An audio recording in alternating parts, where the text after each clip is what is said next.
Hello, everybody, and welcome to the third episode of the Female Male Perspective with my co-host here, Eddie Cunningham. And Howdy. of course, I am Tina V, or otherwise known as Tina Valiant. And today we are going to be discussing abuse. Is it really happening or am I crazy? So, Ed and I talk about a lot of different topics that we want to bring to you guys. And this is one that is near and dear to both of us because we've known a lot of people, and I personally have experienced abuse in relationships myself. So, Ed, how are you today? Yeah, good. Actually, this is a pretty big topic. I've done this on quite a few podcasts. And it's a little bit different to talk about it from a man's perspective. Because again, we're kind of culturally supposed to be these big macho men. And I actually did a podcast with a New Zealand firefighter, also very manly and whatnot. We both went into manly fire careers as firefighters and paramedics. But oddly enough, we went to actually help people, but which kind of makes sense. But it was hard for us, difficult for us to have other people to talk to about this, because you go up to other men and talk about, hey, my my girlfriend, my wife is doing this and it feels abusive to me. You're looked down on. Like, you're like, dude, man up. What do you mean it's abuse? So what if she hits you? You're bigger than her. Like, you should be able to tolerate it. And yeah, physically it might not do much to us, but emotionally and mentally, when you've given yourself like that to someone, they are allowed to have an effect on you, and it does affect even us men. I agree. I've actually had a lot of male friends come to me in the past and they're like, Tina, I need to ask you a question. We're not allowed to hit women. We're not allowed to kind of almost defend ourselves, but my wife or my girlfriend is actually physically attacking me, number one, and number two, telling me what a piece of crap I am on a daily basis. And I don't even understand where any of this is coming from. Is that abuse? I'm like, absolutely, 100%. Doesn't matter if you're a male or a female. If somebody is attacking you physically or mentally, that's abuse. Absolutely, it is. Absolutely. Um, and Grant Pierce was his name, the firefighter that I did the podcast with. Jelena Dawn was the other co-host with us. It was an amazing podcast. She's been through a lot of abuse. She's actually got a book out as well. Um, uh, what did she call it? It was actually it was "To My Abuser, I'm telling everyone the creepy stuff you've done." I think it was the Oh, was the wow. I have to find it exactly. It was something similar to that, but it's a pretty powerful read. Um, but Grant and I both experienced abuse as children first. Mm-hmm. Both of us experienced it sexually, and both of us experienced it at the hands of a woman. Both our abusers when we were young were sexual abusers, and it was women that had done it to the both of us. Wow. It was an interesting subject to talk about, because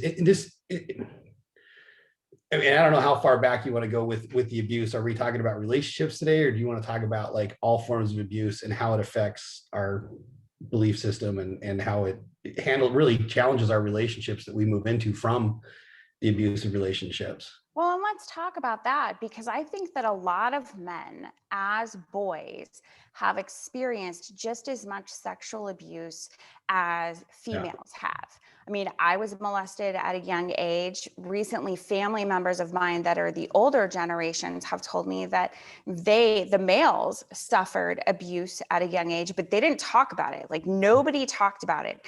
And it seems like women can talk about it a lot more openly, and it's more socially acceptable for women to talk about it than it is for men. And I think that's a bunch of crap. But it does affect you going into your adult relationships. It affected me, and I'm sure it affects men in a huge way too. So tell me about that.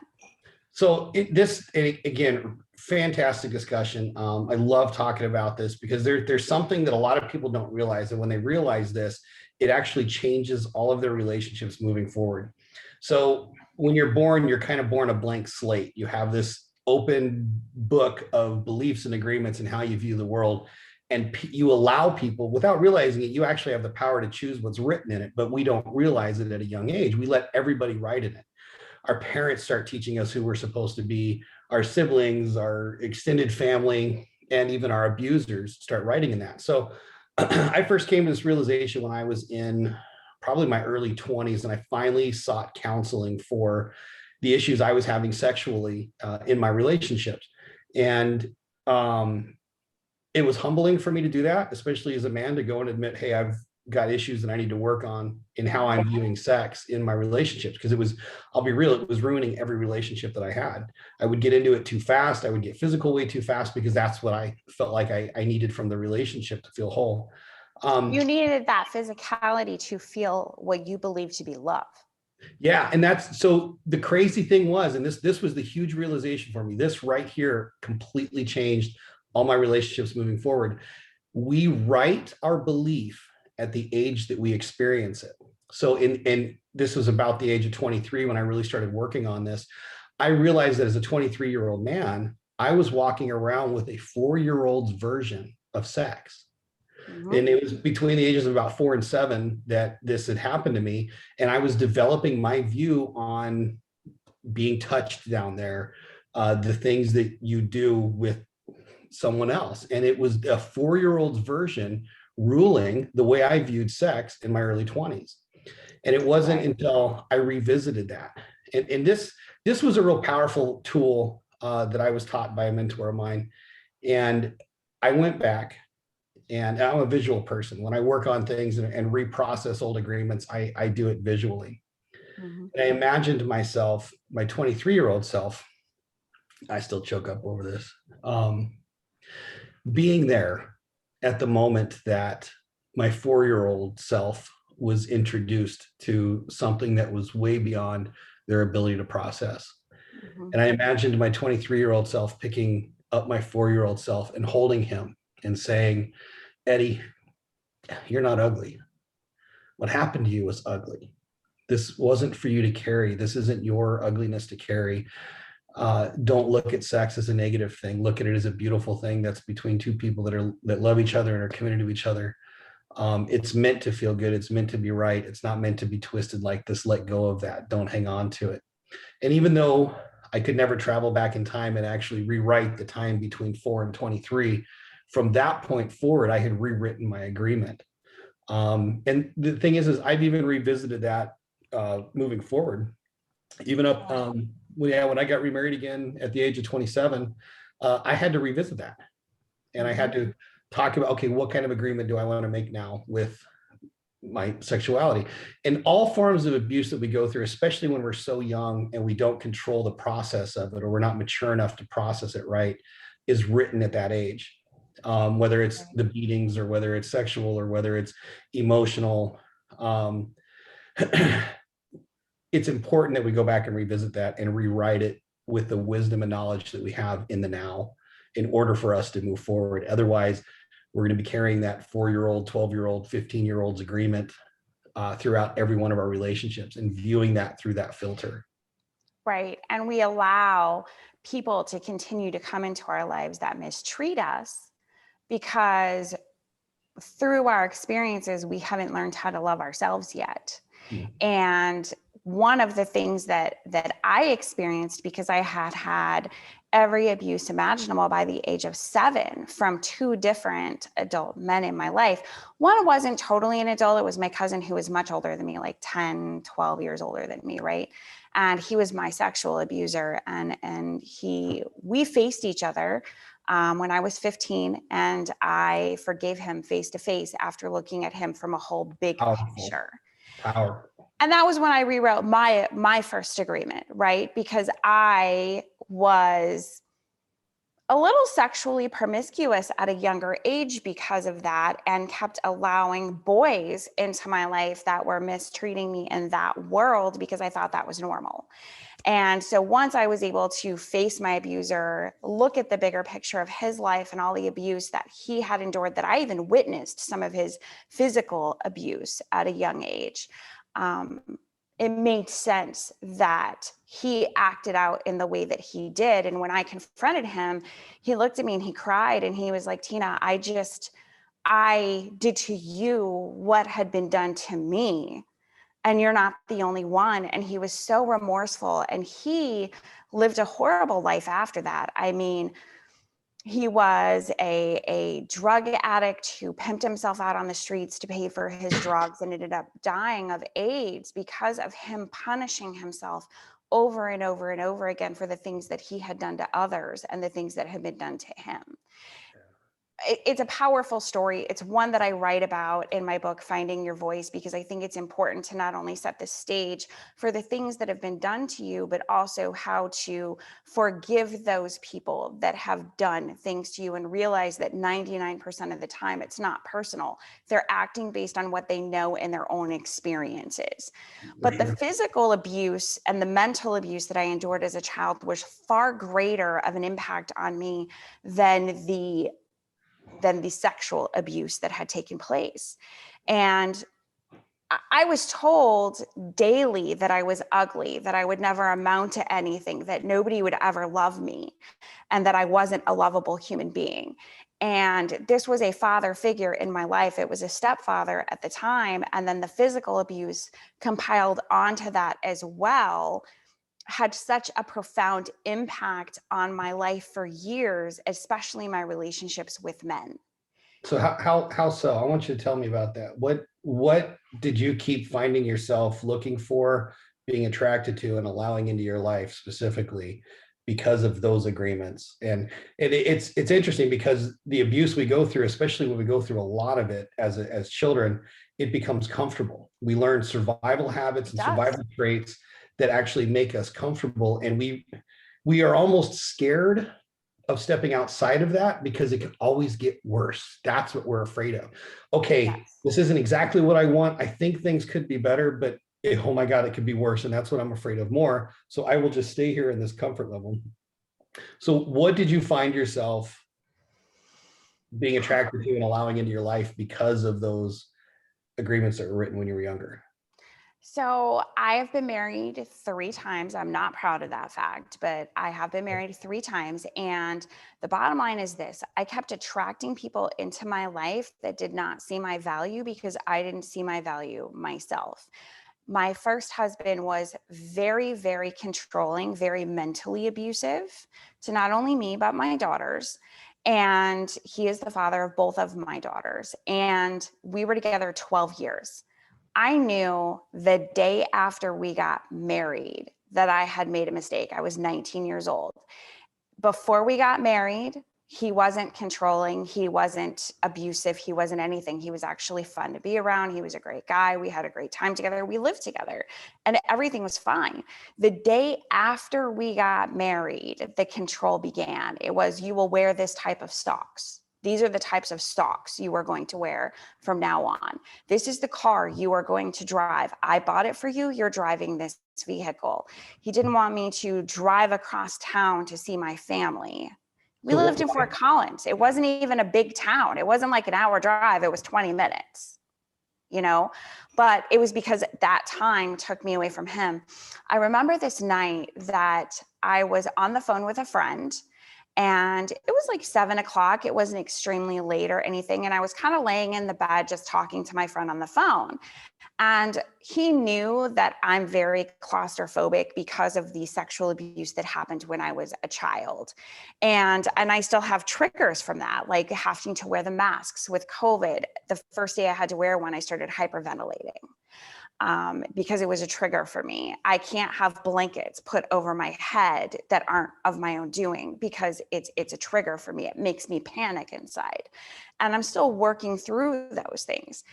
But he, as soon as I got off the phone, he was so irritated that somebody else took time away from him that he literally held my arms down on the bed until I started hyperventilating, and then literally took his feet and pushed me out of the bed because I upset him because I was talking to a friend. And things like that happened on a regular basis. People would come over to my home and to visit with me, whether it was family, whether it was his own family. They would come over to visit with myself and the kids, and he would just stare them down until they left and make them feel very, very uncomfortable for being there because he wanted us to himself, especially me. I was the center of his obsession. So what at what point did it become uncomfortable enough for you to want to step out of it and actually fight against those old agreements? It wasn't until I had been very, very sick for 2 years and, several surgeries to try to fix the problem, and then ended up in the hospital so sick and so fragile that the doctors came in. They were doing all these tests. My blood work was all over the place. My white blood cells, my red blood cells, like everything was just all over the place. And they looked at me and they said, "Tina, we believe you have cancer and you're very, very, very sick. And we don't believe you're going to make it out of this hospital bed. Is there anybody we can call for you?" And he was in the room, and I was 29 at the time. And he was in the room, and I just remember looking at him and thinking, I don't even like you as a person. I I I don't even know what I'm doing here. And I remember looking at my daughters that were very young at the time, like 4 and 6, and just thinking, I haven't created enough memories, enough happy memories for these children that if I die tomorrow, that they're going to even remember anything about me. Sure. My life has to change. And thus began my pursuit to find myself. So what was one of the first agreements maybe that you recognized, or one of the twisted way your belief system was working, that you had to change? I believed that with people in control the way he was, that it would provide safety and security because I had never felt safe in my life. And I'll bet you that's because one of the things that a father figure teaches you is what power is. And a lot of us that have been abused, we think power is anger. We think power is control. We think power. Why? Because we felt powerless during it. And Right. so, like you just said, and that's huge. This is absolutely huge. And I've heard this quite a few times. We almost feel safe when someone else has the power over us. Mm-hmm. So because again, that's so one of the agreements that I had again was also along the same lines. My grow or my I always go back and forth with stories to share, and it's almost like I want to say I have a neighbor or I have a friend, because there are people in my life who were some of the hardest on me, but also became some of the best examples of overcoming your demons and becoming an amazing person. Sure. But a lot of what I heard growing up were words like, what the F is wrong with you? Are you stupid? Are you retarded? Are you an idiot? Here's some big ones. It's very, very common. You make me angry, or I'm so proud of you. You make me happy. Those things taught us to believe a lie that we are responsible for other people's emotions. Oh my gosh, I just made my dad mad. That's why he's hitting me. That's why he's yelling at me. That's why he's putting me down. It's my fault. And we start taking responsibility for other people's actions. The crazy thing is when we get up into like our teenage years and we start trying to fight for our independence, we become our own abusers with those exact same voices. You're an idiot. You're ugly. You're stupid. You're never going to amount to anything.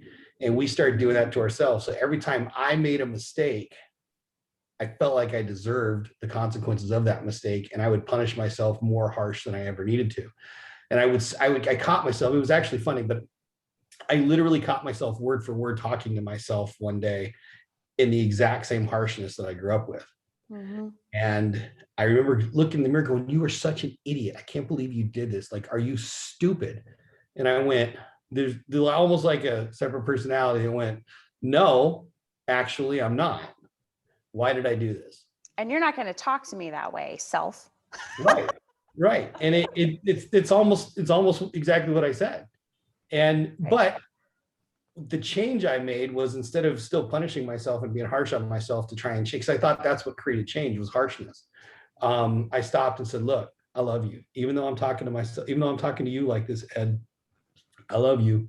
I need to love you more. How do we really want to see this? How do we really want to be treated?" And sometimes when I work with people, I give them this scenario. And this is I always say, okay, look, if your daughter, your son made the exact same mistake that you just made, how would you talk to them? What would you say to them? oh, well, I'd pick them back up and say, come on, buddy, you can do this. It's not a big deal. Yeah, it sucks. Yes, it hurts, but we're going to get through this. And I said, how do you talk to yourself? You're an idiot. You're stupid. You're done. And it's like, well, why? Why? You are still this child of God that deserves to have love and respect given to you, even from yourself. And even more so, you deserve that from yourself more than anyone else. It's much easier to have grace on others than it is on ourselves. It's easier to We're forgive trained that way. others than it is to forgive ourselves. Yes. And you were trained that way though. You were trained to focus on other people and not so much on yourself. And undoing that is so powerful when it comes to reclaiming your freedom, reclaiming your faith, reclaiming the energy that you put into your beliefs. Yeah. Loving myself was probably one of the hardest things that I have worked on mastering. Because I only had a few great examples of that growing up. Me as well. And it's definitely, I'm still a work in progress. I mean, I don't know that I'll ever have it totally and completely mastered at this time anyway, but it's a daily commitment to yourself to love yourself. Well, and I mean, can you stop and think about one example of where you knew somebody who loved themselves unconditionally? Because I had plenty of people that loved me and told me they loved me and tried to show me love. But how many people can you think of? I can only think of a couple that were great examples of loving themselves unconditionally. I've known very few. I've known very few. So I want to go back to a couple of things that you were saying, this agreement with yourself and, how harsh we are on ourselves. And when you've had abuse in your life, understanding the issues of the person in front of you, being comfortable with that. I'll share it this way. My third husband, he came into my life at a rocky point in my life. Something kind of traumatic happened to me. And I was in a place of fear. I was afraid to leave my house by myself. I had been attacked basically, and by somebody that I knew. And I shut down and I held myself in my home a lot more. I only went to work. I only, came home, was by myself when he kind of entered my life. And I had forgotten that for a while. How did he enter your life when you were that closed up? We were friends on Facebook. He was in the same industry. He was in real estate. He had been on my Facebook for like 3 years. We knew a lot of people in common. Okay. And so one day he sent me a Facebook message and asked me to go to lunch. And so we kind of started talking back and forth a little bit. Then we had like a 4-hour phone conversation. And then finally I agreed to meet him for lunch. I knew that there were some red flags. Let's be real. I knew there were some red flags. I walked into that anyway, because with him, I understood his broken. It was comfortable to me. Addiction, alcoholism, all of those things made sense to me compared to what I had just been through. Okay. And I had to come to terms with that. Actually, I came to terms with it while I was writing my book, because my book was very healing for me to write as well. And I remember thinking one day, I'm talking about forgiveness. And I'm like, how do I forgive him? And it was easy to forgive him for the things that had occurred in our marriage, even the physical abuse that had occurred, that literally changed my health for the rest of my life. One night of abuse, one night of throwing me out a back door changed me forever physically. And I had to come to terms with how to forgive him for that. And I did. It was easy for me to forgive him, but I realized who I was really angry with, who I was really hurt by, was myself for allowing that into my life. Even though there was the red flags, all of the things were clear before I ever married him. And you chose that because you said you were comfortable. I was comfortable. I understood his broken. And most people survive life. They don't thrive through life, and they just continue with the cycle. Scriptures calls it the sins of the father, being passed to the son. And that's Sure. exactly it, but it's the same thing, mother, daughter, father, daughter, Mhm. whatever. It's just a vicious cycle of what feels right and what am I going to be comfortable with. Well, and people, and here's the other problem with this. Okay. People are always like, Tina, you're such a smart girl. Like, how did you let somebody like this into your life? You're so intelligent. You're so strong. People see me as this strong woman, right? How do you let these people into your life? Because I understand they're broken. Like, I get where they're broken. And honestly, for me, I felt like if I loved him enough, if I just could love him enough and show him what a happy life could be, that he would change. Is that because you believed that if someone could come along and love you enough, that you would also find your happiness and change? Mm-hmm. So you were 100%. you were hoping to create your own white knight in a way? Yes. And I have to admit that myself. That's my issue. It wasn't Feel his. you. I actually had to apologize to him for going into the relationship believing that I could change him. He shouldn't have to change for anybody either. He is who he is. He's, we're individuals. And I don't want to be in a relationship where somebody wants to change me. And therefore, I shouldn't be in a relationship with somebody that I want to change. It's not fair. He's going to be Either who of you. he is. Right. I'm going to be who I am.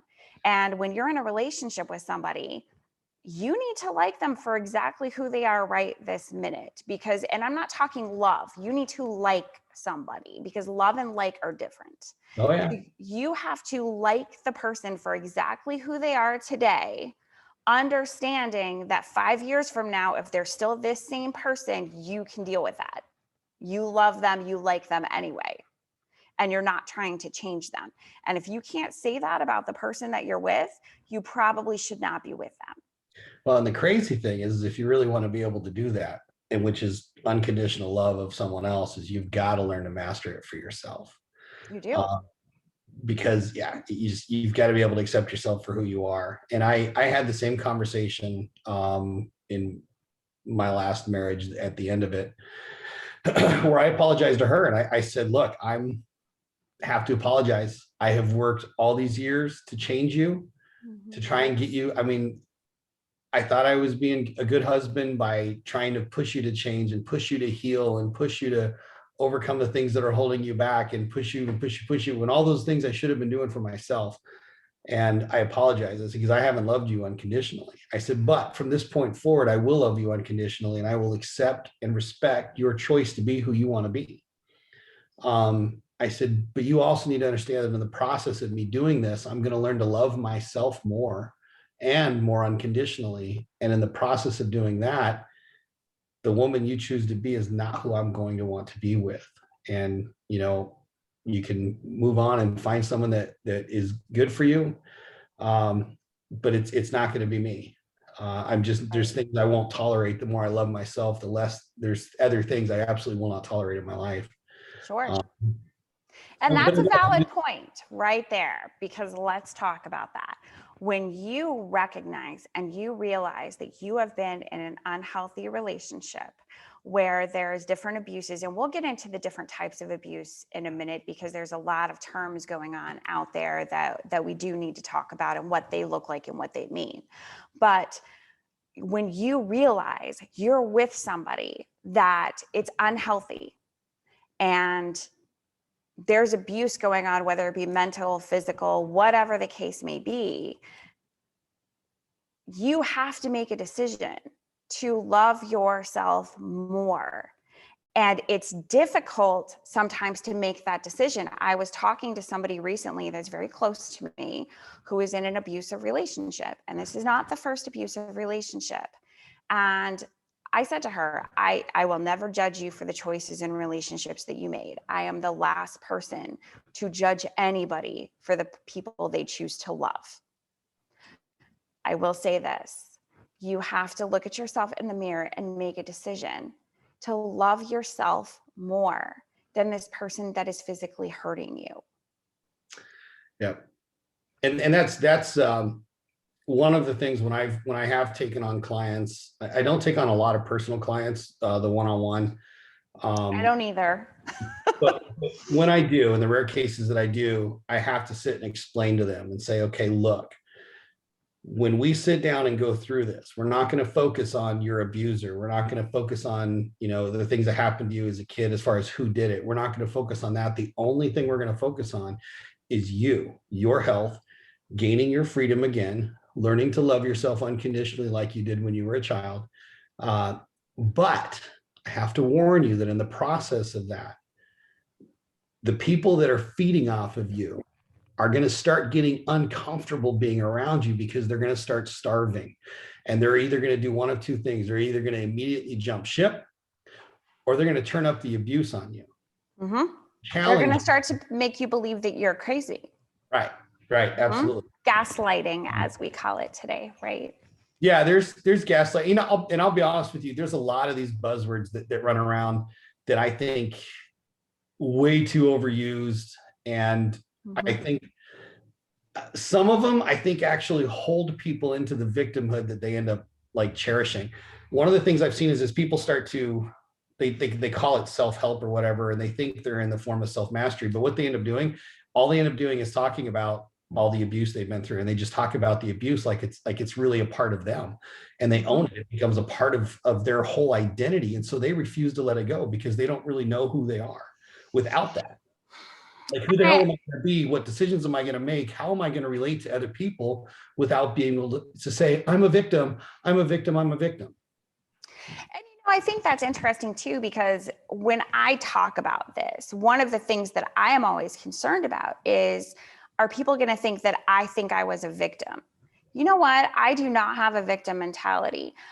I believe that everything happened to me because it was supposed to. I'm actually grateful that it happened to me and not somebody else that couldn't handle it with the people that abused me. Mhm. And that I speak out about it because I want people to realize that they're not alone, that you can survive this, you can let it go, and you can move forward with your life as long as you make the choice to do so. Yeah, you can even thrive eventually. You can thrive. And I speak out about these things. I wrote the book because of this and all of these different things. And I speak out on platforms like this about it, not because I want to be the Me Too girl, right? Just like I know you don't want to be the Me Too guy, even though they don't have that out there right now, right? Don't let me go off about that movement. But, for me, it's, what? There's a lot of us that have been abused in our life. And if you haven't, thank God for that. But if you have, let's all band together and figure out how to survive it and how to thrive it and not be a victim of it anymore or have control over our life because of it. Oh my God, stop competing for the biggest victim award. I mean, it drives me crazy. Because you have people, whatever, scale of 1 to 10, they were abused at a 1. Well, that doesn't mean their abuse is any less valuable as the person who was abused at a 10. But the people at the 10 think, I'm at the top, I'm the most abused person, I'm the most abused culture, I'm the most abused gender, I'm the most abused blah, blah, blah, blah, blah. And they compete for it, and you don't solve anything. Instead, you put down everyone else that's been through abuse who's not as abused as you. And it's that drives me crazy. People ask me all the time, they're like, oh my gosh, you endured such extreme abuses in your childhood. And I'm like, you know what? My abuse, yes, it happened, but I don't see it any greater than anybody else because how I handled it is how I handled it. Somebody may have a level 1 abuse, but it was absolutely devastating to them. Doesn't make them any less abused than me. Or maybe there was somebody that was far greater abused than me, and they survived it and they're thriving it, and good for them. And they're not going to look at me like my abuse was so much less than theirs. Right.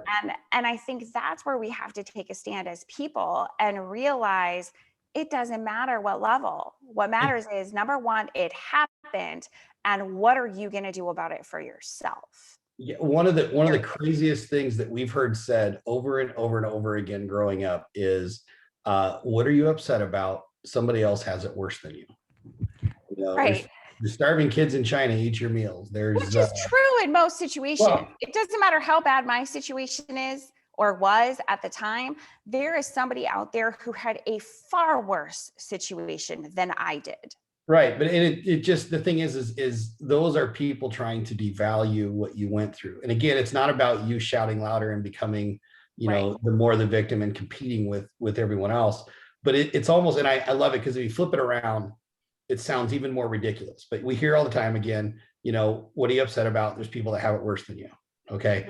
That would be like you being happy and someone saying, why are you happy? There's people that have it better than you. It sounds so ridiculous when you say it that way. So ridiculous. But for some reason, we accept it when you say, why are you upset? There's people that have it worse than you. No, your journey is so individual, and we are so, I could go, we get so focused on comparative traumas and comparative lives and comparative everything that we just devalue ourselves and push it away and go, oh, I guess I have no reason to be upset, or maybe this shouldn't be affecting me. And we pretend like it doesn't, and we never fully heal from it. And we don't support each other in it. I agree with that. Definitely. So I do want to talk about a couple of different things here. So I'd like to kind of switch directions a little bit. For those of you that are out there and you are in a relationship with somebody that is an addict, I don't care if it's a sex addict, I don't care if it's drugs, I don't care if it's alcohol, I don't care what it is. One thing that I want you guys to understand, and it's something that I had to come to terms with myself, is this: their addiction is their total focus. They're going to do whatever it takes to get you to a place where you let them do whatever they want to do, because all they want is their fix from whatever that addiction Their is. next high. Yep. It doesn't matter what it is. It has nothing to do with you. Abuse comes out with those people where, and I've been in the middle of it, okay, where, words were said to me to make the addict feel better. The bottom line is this: they're going to do whatever they're going to do. You need to make a choice for you. You are not crazy. This is really happening. You are not alone, and there is a way out of this. So choose the way out of it. Yeah, and true healthy relationships are not really dependent on each other. They're interdependent of each other. We're supposed to go through 3 phases of relationships: total dependence when we're born as children. We're totally dependent on everyone. Learning to become independent, which we start trying to do up into our teenage years. And then the choice of interdependency with someone else. But that doesn't mean losing yourself. I have a great story, if you don't mind. I don't know which way we're going with this, but this is some of the best marriage advice I've ever had that goes along with truly interdependent. So back when I did songwriting in Nashville, I had a couple great mentors. One of them, when we get together to songwrite, you usually bring a lot of the stuff that you're working on. You tell the story behind it and say, okay, this, here's the hook that I have, whatever. I've got a chorus and a couple verses, but I'm trying to finish it. But here's the story behind it. Here's the vibe that I'm going for. And then you just kind of help each other write. So 2 of my big mentors, one of them happened to be the mentor of one of my mentors. All of us were together. And one of them was talking about how when he was a huge songwriter before he even recorded an album, but had amazing voice. Warner Brothers signed him. First album went double platinum. And he was on the road. He had 13 years of marriage, very solid Christian marriage where he loved his wife and she loved him. And within the first year, he was on the road 10 months out of the 12. And I'm talking like he'd be gone for 3 weeks, home for a day, gone for 2 weeks, home for 2 days. And it was, it amounted to, he was gone 10 months out of the 12 promoting this album. And he hit a point where the D word was mentioned between him and his wife, not out of anger, but just out of, baby, I don't know who you are anymore. Her saying that to him and him saying that to her and going, what are we doing? So he went to this other guy who was one of his mentors, who is a giant in the industry and had been married for 50 some odd years. He was one of Elvis's best friends, married his high school sweetheart and whatnot. So my one friend went to him and said, I don't know how the hell you've stayed married to the same person, to the same wife for 50 years. Okay. At the time I knew him, he had been married for over 60 years. And he goes, I haven't actually. Michael, I've been married for, I said, I'm sorry, I've had like 7 wives. And he goes, that's this crap. I've known you for 20 years. You've been married for 50 years to the same woman. He goes, no, I haven't. I absolutely have not. You've got me mistaken for someone else. And he goes, no, seriously, I need your help here. I'm about to lose my marriage. Like, where did this come from? Like, what do you mean you've had 7 wives? And then he took a step back and went, all right, what are you trying to teach me here? And he goes, look, a good woman about every 6 to 7 years will become an entirely different woman. She'll be constantly working on herself, trying to change. Your job as her husband is to edify her to become the best her that she wants to be. I've been to the altar once, but I've had at least 7 wives. And he goes, and if you can find a woman who can do the same thing back for you to edify you to be the best you that you want to be, you guys will have a marriage for the eternities. Mm-hmm. And most of the time, relationships become negotiations because of our belief system. We get into them and go, okay, your book of agreements is real similar to mine. You see husband and wife the same way I see husband and wife. And so we're going to go ahead and try and make this work. And then after you get together, it becomes a negotiation through that instead of, hey, who do you want to be and how do I edify you to become that? Because his advice was, if you do that and keep exploring the new person that person's becoming, you'll never stop finding reasons to fall in love. You'll never hit that humdrum version of let's just, watch whatever Wheel of Fortune and eat TV dinners and then go to bed at 5:30 in the evening and repeat it till we die. Absolutely. That's only good if you're having sex, but yeah. Yeah, but those people don't. They just stop. They just kind of, and they go to bed. They wake up at 3 a.m. and do it all over again. Right. So yeah, best advice. Interdependent relationships are the best kind to create. It's not about making that person into who you want them to be, which is something that abused people, we tend to be the worst at. We try to make that person, especially, so there's like these phases of self-mastery. There's self-mastery in the beginning where you like start discovering things and you get excited and whatnot, and you feel kind of born again. And then there comes the part of self-mastery where you're actually applying it and it starts becoming wisdom. And you start really learning what's going on. And it's kind of in those 2 phases that you just want to share it with everybody. And you're kind of at high risk for actually falling back into the same old patterns and abusive people because you just want to fix them. Hey, I got knowledge, I got stuff. It'll help you. It helped me. I want to talk to you about it. I want to share it with you. I want to help you. Right? Yeah. I agree with that. I totally agree with that. And I think there's another aspect too, and that is, and this is going to be hard for some of our viewers to actually accept. Okay, so I'm going to prepare you guys right now. I was not prepared to accept this when somebody said it to me. Years ago, I had a friend in Florida who said to me, Tina, you are addicted to drama in your life. And so because of that, you seek it out. It finds you because you're looking for it. There's a lot of people that don't want to admit that. I know. And I was angry. I was like, what are you talking about? You don't know me at all. And then one day I was sitting there looking at my life as a whole and thinking to myself, oh my goodness, I seek drama in my life because it's exciting and interesting and it makes my life more interesting. And I am looking for this. I am attracting these types of people into my life. And if I want it to stop, I'm the person who has to make it stop. And I did. I cut a ton of people out of my life. People collect people nowadays. Oh yeah, I used to collect people. I collected the broken. I had a whole collection of broken people around me all the time. My home was filled with broken people every weekend. And my kids actually looked at me and said, Mom, you collect broken people, and I think we need to start collecting animals. Your kids said that to you? Mm-hmm. High five to the kids. Yeah, they did. They did. My girls are so smart when it comes to that kind of stuff. But it was my oldest daughter who was like, Mom, you're collecting broken people. And I think that we need to start collecting animals. That aware. Yeah. Well, and she's always been like super aware and more aware than most at a young age. And it was a realization for me. And that's when I looked back on that relationship the year prior that this friend of mine had with me, where we were no longer friends at that point. And she literally, I was a person that she had to cut out of her life because she didn't want the drama that I was attracting in my life. I went through years of that. I also went through years of being very defensive because of the first 12 years of marriage that I had and always being on the defense. He would do this thing, and I'm sure other people experience this, but he would do this like poking at me like all the time to get me angry intentionally. He wanted me angry all the time.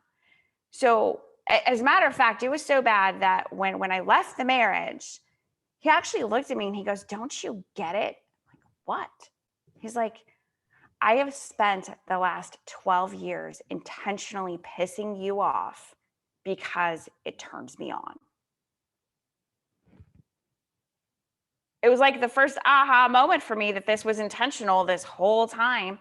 But because of that type of relationship, and that is abuse for everybody out there, that is a form of abuse to continually put you in an anger state. I allowed it. I allowed myself to get angry. For you That's for a the moment. reality. But for probably 4 years, maybe more after that, I was continuously on the defense. Anything that anybody would say to me, I'm like, "Well, what do you mean by that? What are you trying to say?" All the time. I mean, I couldn't even have friends because of this, because I was so defensive all the time. And then one day I just realized, I'm like, what is my problem? They're not saying anything to personally attack me. They're not intentionally poking me like he did. Why am I taking this out on everybody else in my life? So And it's because it was that survival mechanism that we talk about. I've learned to really hunt my reactions and not allow other people to control me. And I am amazing at it unless I'm driving. I'm still trying to master that. But every person that cuts me off meant to do it, and they're just trying to mess with my life. So I still have my things about self-mastery. But are you a road rager? no, I'll be real. Back in the day, I had a few rages. I'll fully own that. I'm not anymore. Actually, it gets to the point I kind of laugh at it now. I kind of laugh at myself when someone cuts me off. I actually have conversations with them instead of yelling at them now. I'm like, okay, you're a dork. Continue on with your day. But so you're in the car talking to them, but nobody else is with you. No, yeah, I'm pretty sure they hear me. I mean, I talk to them like they can. That's awesome to admit. I think we all do that. We just don't actually talk about it. But it's funny because I used to be, so one of my old mentors said, he goes, if you truly want to know if you've mastered yourself, pull up to a red light, put the car in park, and just sit there after it turns green. Why? He goes, if you could sit there while everyone else is yelling, screaming, honking, and flipping you off and not have an emotional reaction to it, you have mastered yourself. And I mean, and I know there's got to be people out there listening to this that just cringed when I said that. Can you imagine putting your car in park and just sitting there through an entire green light while everyone behind you is waiting to go? You know what? For me, it's more of a horrifying thought process because I'm like, I would be inconveniencing people. Yeah, no, it's a total. I don't like to do that.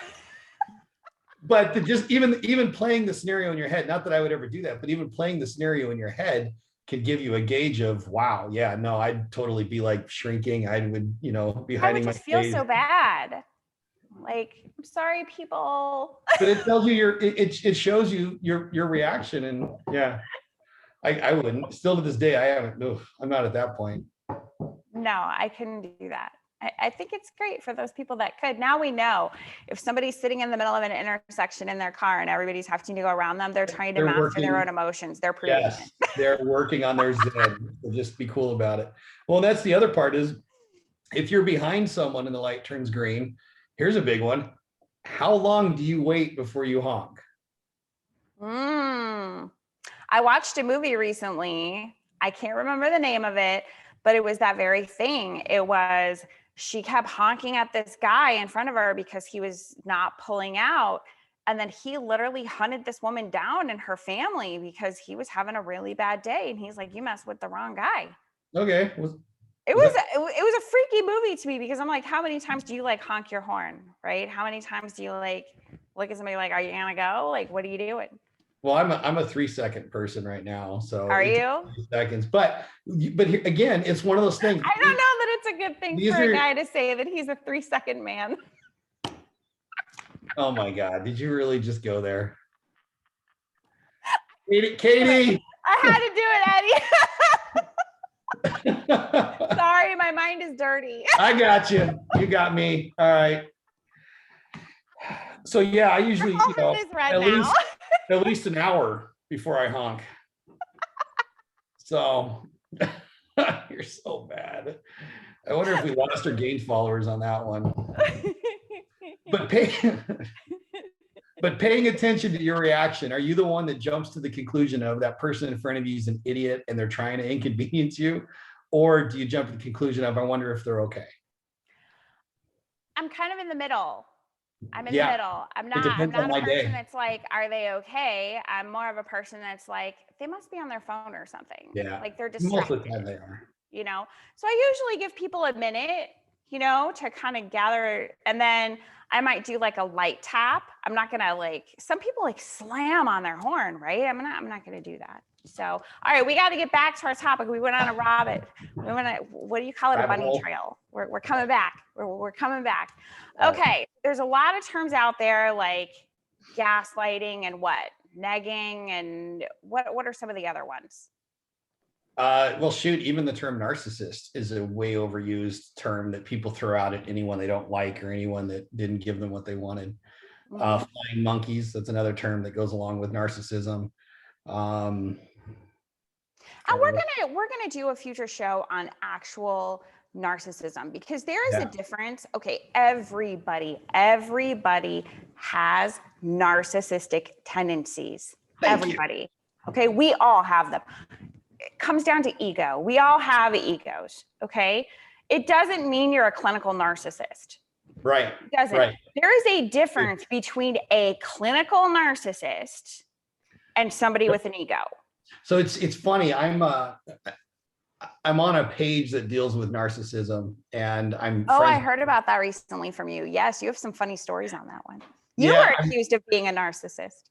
yeah. Well, I'm friends with the moderators and whatnot, and we talk behind the scenes about how we can make it a better page and whatnot. And moderators are amazing that are on there.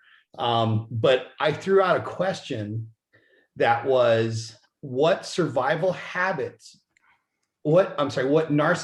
survival habits did you take on and carry from your narcissistic relationship?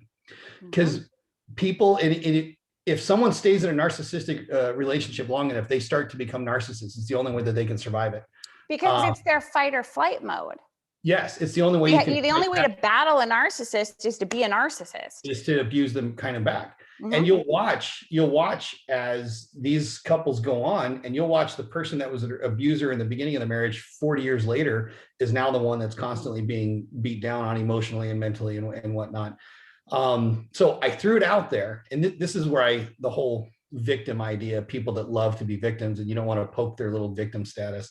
I threw that question out there. I said, what narcissistic traits have you taken on from your narcissistic relationship that you were in? And oh my God, how dare you insinuate that I would have abusive traits? I am abused. There's no way I've ever abused anyone. And it was like mayhem and accusations. And then there was white male privilege thrown out there, all these other terms of, how would a man understand abuse? How would it? And it was really fascinating to sit back and watch it.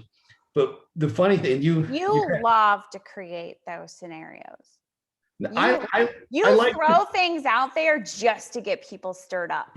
Well, no, I don't do it to actually to cause the drama and stir the pot. But what I do like to do is remove people's comfort zones and masks. I really do, because that's the only way you're going to have growth is if you step into discomfort.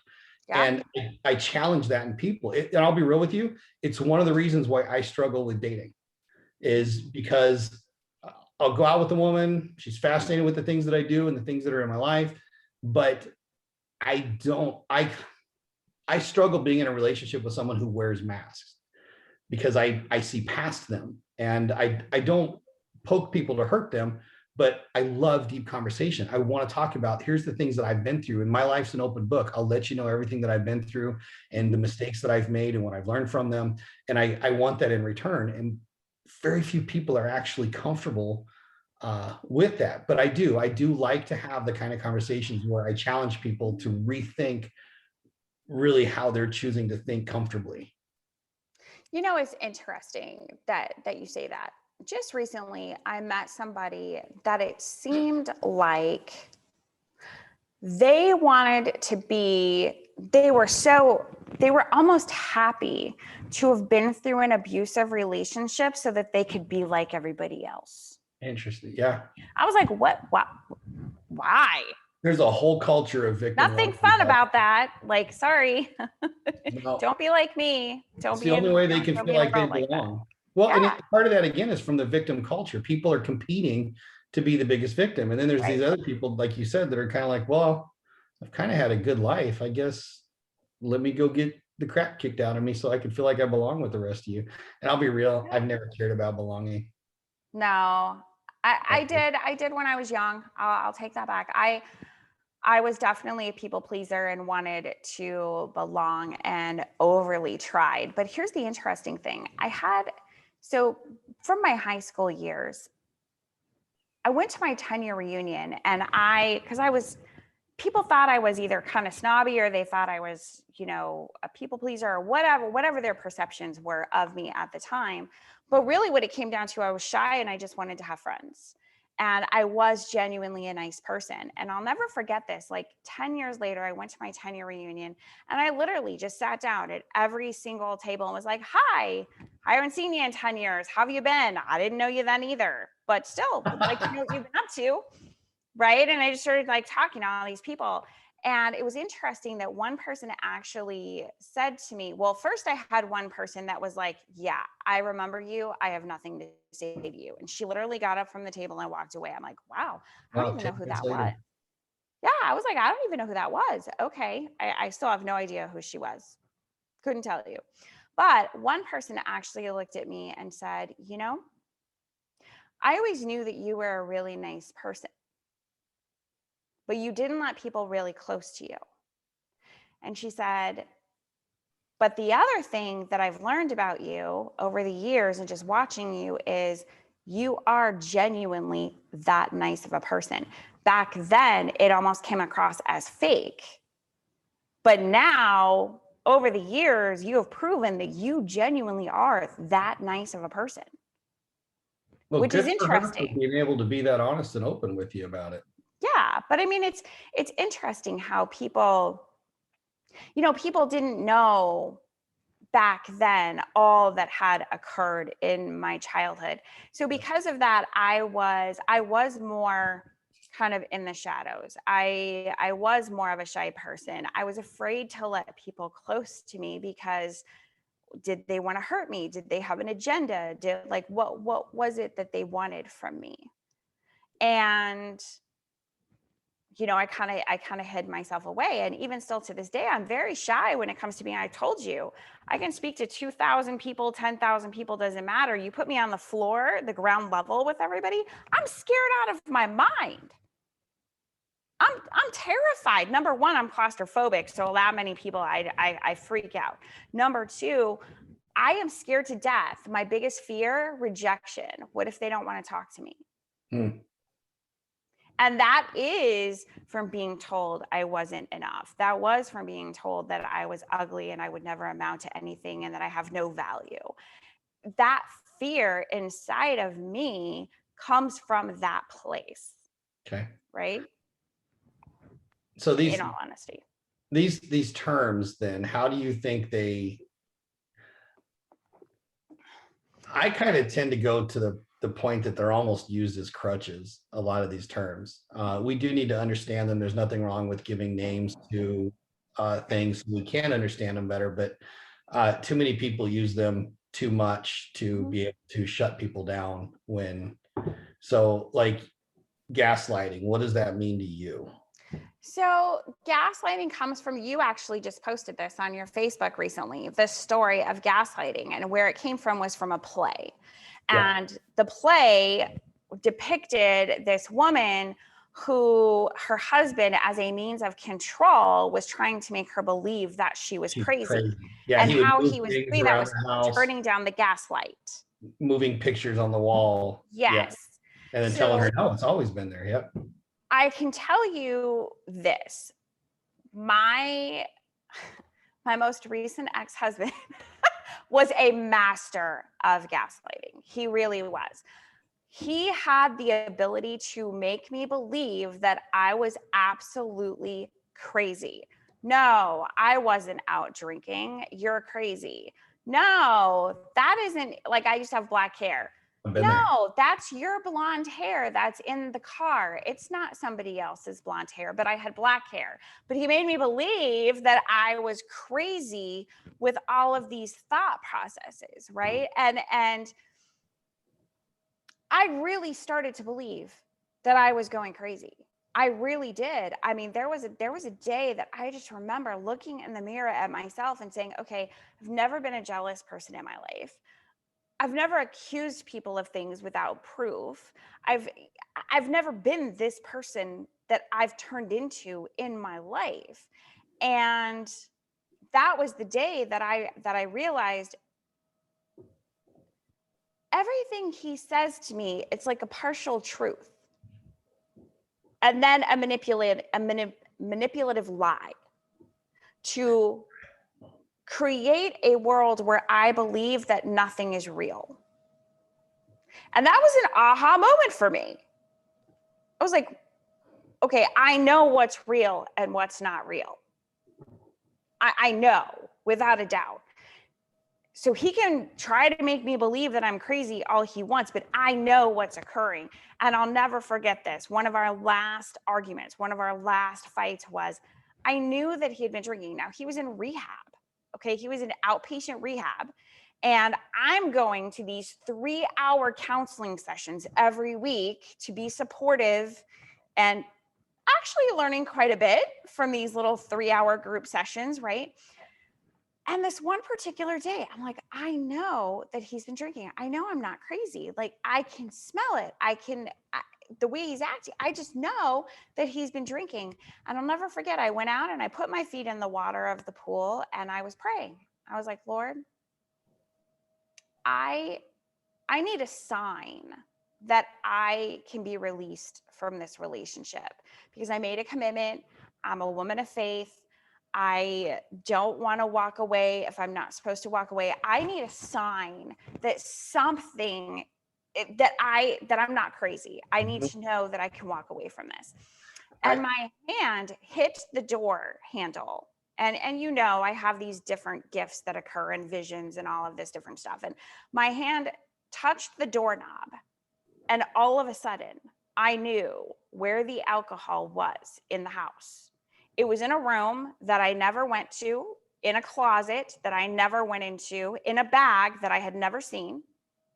But I walked right into the house, went to the room, opened the closet, pulled the alcohol out of the bag, walked upstairs and just threw it on him and said,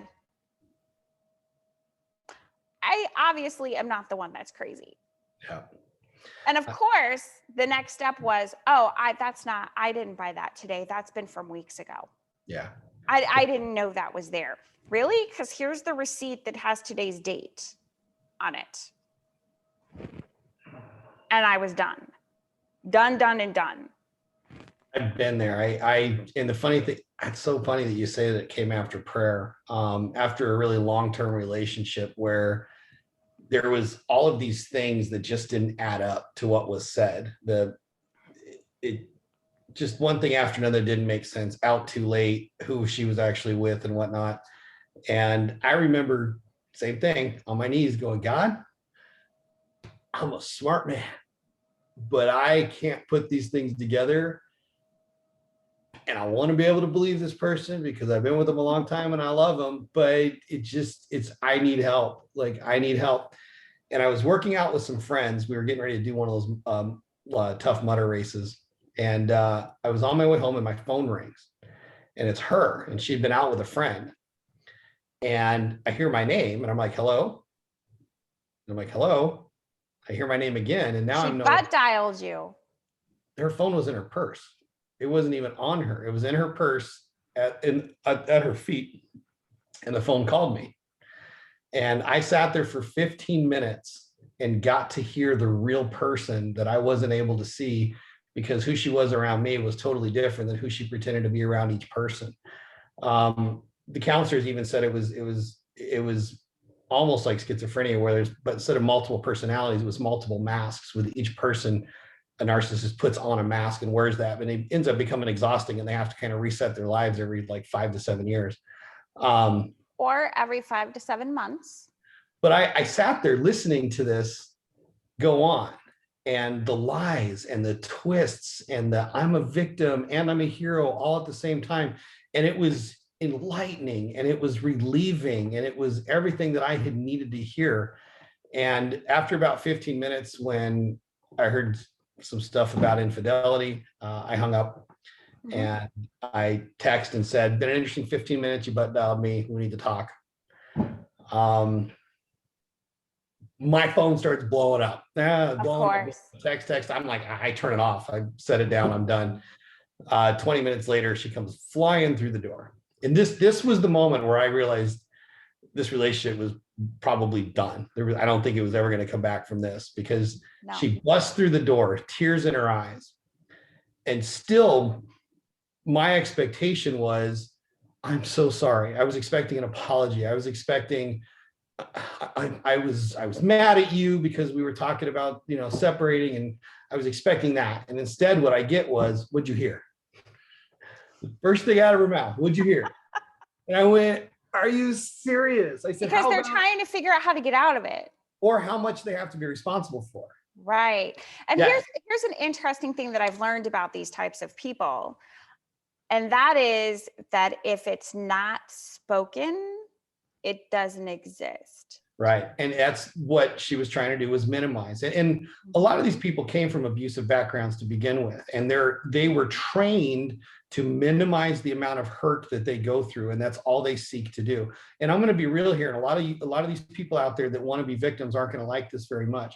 But a lot of the abusers out there are really just trying to protect themselves. It has nothing to do with you. They're really not wanting to abuse you. It's not their whole goal in life is to abuse people. It's to feel safe themselves, is to feel into control. It's to feel, that they're the ones that aren't going to be hurt. And sometimes they think by hurting others that's going to do that for them. Yeah, it's a protective layer for sure. It's a survival mechanism that they've created. And going back to what you said, especially with people that who have been in narcissistic relationships, that they've taken on some of those characteristics because that's how they battle that person in their life, is to take on their characteristics. And I actually had to check myself with that a couple of years ago, just to make sure that I wasn't taking on some of that as well. When you're in a relationship where somebody just takes and takes and takes from you, you get to a place, a lot of people do, where to take back control of your life, you begin to be a taker, to try to gain back control, not realizing when you get out of the relationship that you need to give that up. It just becomes second nature. That was one of the things that changed me, was I started seeing myself taking on abusive behaviors, and I didn't want to become that. And I had to change. One of the hardest things, but one of the most probably refining things that I went through during that whole time was working constantly to choose to be unconditional in how you are with people. And believe me, I own it. I was not flawless during that, but we ended up sleeping in separate rooms that night. And I remember the whole next day while she was gone, I sat there praying and praying and praying and praying, saying, God, what am I supposed to do with this now that I know? Do you want this to end? Is this, and crazy enough, I have a good friend that I've always had a good connection with. And she's always, since I was young, been able to just out of the blue, even if we hadn't spoken in years, know that I needed something. Sent me this beautiful message that said, I don't know why I'm sending you this, but I feel God wants you to know this. She is a daughter of her heavenly Father. He loves her as much as he loves you. She's hurting as much as you're hurting as well. And because I was so angry that day, and just like, I felt betrayed. I felt all the things that I felt crazy for so long. And I realized I wasn't crazy, that these things had been true. And I should have gone with my gut. And was I wasting my years? And all these things that go through your head when you kind of hit that realization. And reading through this beautiful letter of love, I started seeing her for the first time as that hurt little girl who had been hurt when she was little and was just trying to protect herself. And she came home from work that night, and I was sitting, we had a little movie theater that we had built in our house, and I'm sitting there we call it the Big Turd. It was this giant brown beanbag that was like 8 foot long. And she came in, and the look on her face, she was just absolutely dejected. And you could tell she had it seemed like she was dreading even coming home. And I took her, I was still so angry at her, but I took her in my arms and I held her. We both cried. And I just said, look, your Heavenly Father loves you. You're a daughter of God. And along with that comes huge rights and responsibilities. And, he wants you to be happy, wants you to be healthy. And I basically just sat and told her that I loved her. But I also said, I'm done being treated this way. And I don't trust you. I don't know what I have left to give to you, but I'm not giving anything else basically freely. I mean, I've got to have it, and I'm giving all of your weight back to you to carry. It's not for me to carry anymore. Mm-hmm.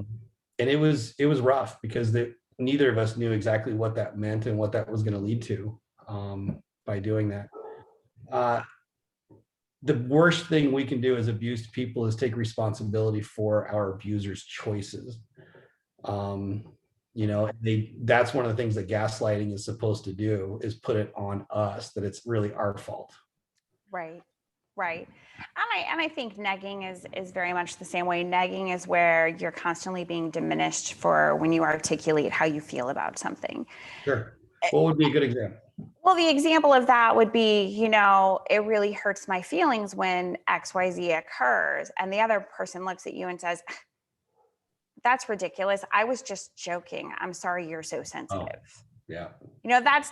That's a good explanation of negging.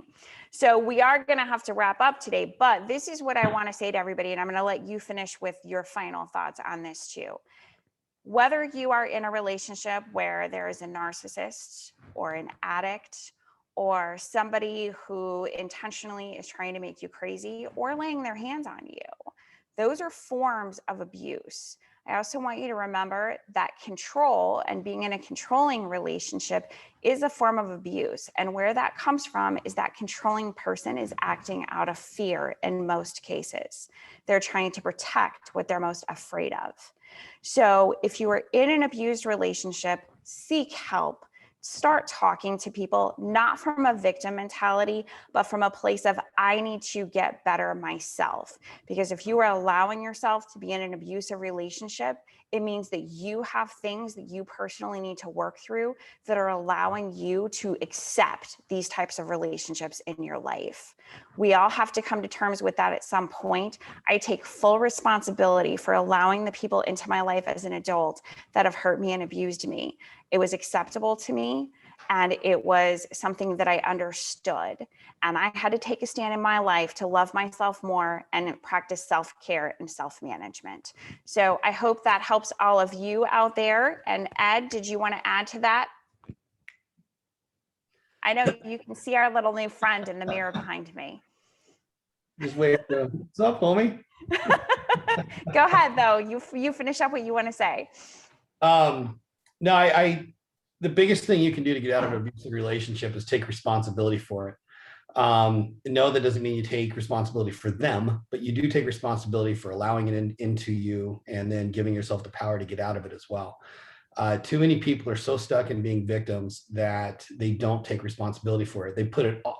Your abuser has wanted to take the power from you your entire relationship, and here you are going, I'm a victim, it's not my fault. It's his fault, it's her fault. They're going to carry all the responsibility. And so you never change, and you end up repeating the cycle over and over and over again. And it is a cycle. It's absolutely a cycle. The best thing you can do is this: love yourself. It sounds cliche, it sounds too simple, but the truth is, the more you learn to love yourself, the less you will tolerate unhealthy in your life. And the less those people will be able to tolerate being in your life. They become uncomfortable once those strings start to be cut and snapped. Healthy relationships are a consequence of learning to have a healthy relationship and love for yourself first. It all starts at the core. I teach this when I talk to business owners too. It's about the core of your business. You start with your employees, your customers will get taken care of. It's not about marketing on the outside and bringing people in. It's about focusing on the core. It's with every relationship in your life.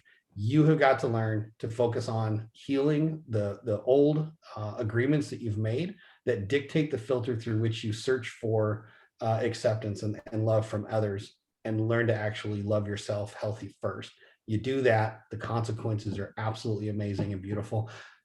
That doesn't mean you won't have pain. That doesn't mean you won't still struggle here and there, but it will get so much easier and the consequences will be so much more fruitful. I agree 100%. So Ed, our viewers and listeners, how do they find you or find out more information about you? On Instagram, it's at Edified Living. On Facebook, it's Eddie Cunningham.